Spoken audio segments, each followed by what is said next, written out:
Hi friends, ஐநர் துணையில் நாளைக்கு என்ன நடக்க போகுதுன்னு பார்க்கலாம். வாங்க வீடியோக்குள்ளே போகலாம். நம்ம சேனல் இன்னும் சப்ஸ்கிரைப் பண்ணாதவங்க சப்ஸ்கிரைப் பண்ணிக்கோங்க. எல்லாரும் என்ன பண்ணலாம் அந்த வீட்டுக்கு போகிறதுக்கு அப்படின்னு யோசனை பண்ணிகிட்ருக்கிறப்போ நிலா நடேசனுக்கு நல்ல ஐடியாவை கொடுக்குறாங்க. நல்லா யோசிச்சு பாருங்கள் அங்கிள், பத்திரம் உங்கள் பேரில் இருக்குது அப்படின்னா அது யாரோ ஒருத்தர்கிட்ட கொடுத்துருப்பார் இல்லையா? உங்கள் அண்ணா அவங்கக்கிட்ட போயிடுச்சா, இல்லை கார்த்தி அவங்க அம்மாட்ட போயிடுச்சா, இல்லை உங்கள் ரிலேட்டிவ்ஸ் யார்கிட்டையாவது கொடுத்துட்டாங்களா? நல்லா யோசனை பண்ணி பாருங்கள் அப்படின்னு சொல்லிட்டு நிலா அந்த பக்கம் போயிடுறாங்க. அப்போது நடேசன் நல்லா யோசிச்சு பார்க்குறாரு. ஆமாம், நம்மளுக்கு நிலா சொல்கிறதும் கரெக்டு தான்.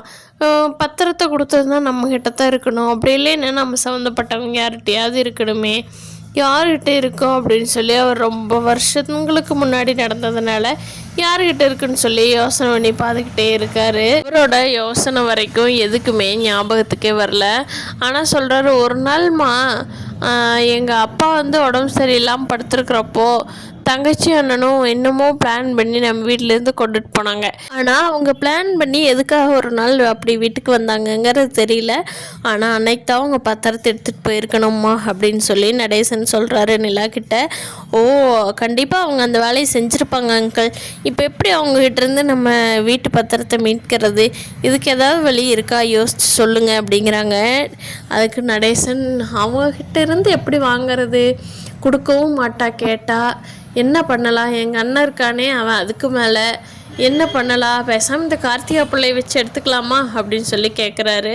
அப்போ நிலா, ஆமாங்க அங்கிள், அது நல்ல யோசனை தான். நிலா போய் நேரடியாக கார்த்திகாவை பார்த்து பேசுகிறாங்க. கார்த்திகா, இப்படி எங்களுக்கு எங்கள் வீட்டோட பத்திரம் வேணும்.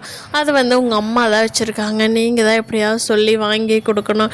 இது ரொம்ப பெரிய ஹெல்ப்பு கார்த்திகா, இது உங்கள்கிட்ட கேட்கணும், நீங்கள் செஞ்சு கொடுப்பீங்கிற நம்பிக்கையில் தான் நானும் சொல்லணும் கிளம்பி வந்தோம் அப்படின்னு சொல்லி நிலா சொல்கிறாங்க.